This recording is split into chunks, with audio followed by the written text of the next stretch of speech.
in the form of a diploma and a gold medal. Badhaasni nageenya ministeera muummee Dr. Abiy Ahmed argatan lammiilee Itoophiyaa hunda kan boonse akka ta'e obbo Amaan Kadir toora Skype Norway irraa OBN International himan.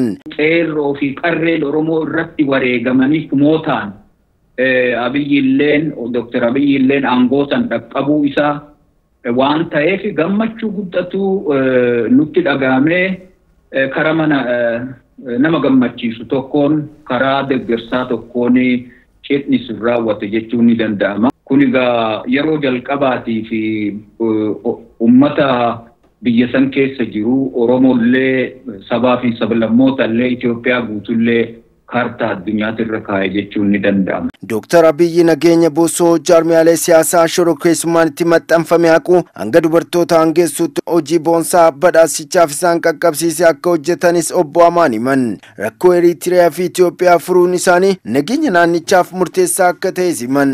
Mootonni biyya Itoophiyaa keessatti aangoo qabatan dibbee lolaa rukutuu malee ummata wal ficcisiisuu walirratti dulchisuu malee karaa nagaa yaadan ture. Haasofni inni kaleessa dubbatelleen keessattuu kabajamoo Isaayyaas Afwerqiin beekumtii kennuun isaa sila osoo danda'ame achumarratti odoo dhufe waan gaarii ture sila garuu hin danda'amne haasofni inni godhe sun fuulduraaf karrabantuudha.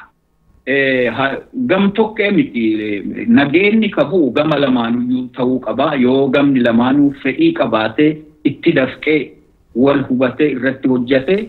Ka itti fufiinsa qabu nageenya waaraa ka yeroo tokkotti akka qaamqee boba'ee dhaamu osoo hin ta'in nagaa waaraa Itoophiyaa fi Eertiraa gidduutti fiduuf walumaa galatti gaafa Afrikaa zoonii nagaa gochuudhaaf hojii gaariitu jalqabame kun itti fufuu qaba. Amaana uummata irraa isaanitti kennames cimanii fi xaambaasuu akka qaban dhaaman.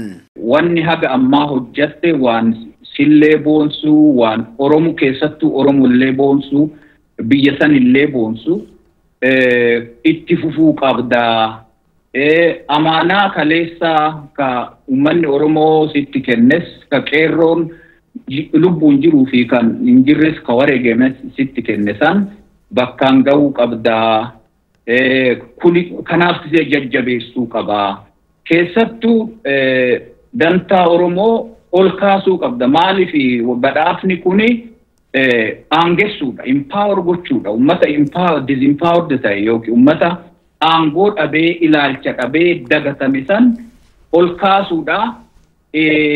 Badhaafni kun ka Oromoo sadarkaa tokkorraa gara olaanutti ol furgaasu walumaa galatti ka sabaa fi sablammoota Itoophiyaa keessa jiran hundumaayyuu aangessuu fi sagalee isaanii ol guddisu qooda isaanii ol guddisu biyya san keessatti sirna federaalawaa sabdaneessa dhugaadhaa uumuuf ka isa gargaaru ka ummata sanillee gargaaru akka ta'u hawaa karaa kanarratti odoo garaagara nan jedhin akkuma jalqabeetti ji'oota jahan dabran duraa shaffisaan dadharreeddiin tarkaanfii adda addaa fudhate san ammallee kuni beenzila isaa ta'ee beenzila hamilee isaa ta'ee tarkaanfiilee akkasii ka addunyaalleen argu ka ummanni Itoophiyaallee itti quufuu danda'u fudhachuu isarra jira.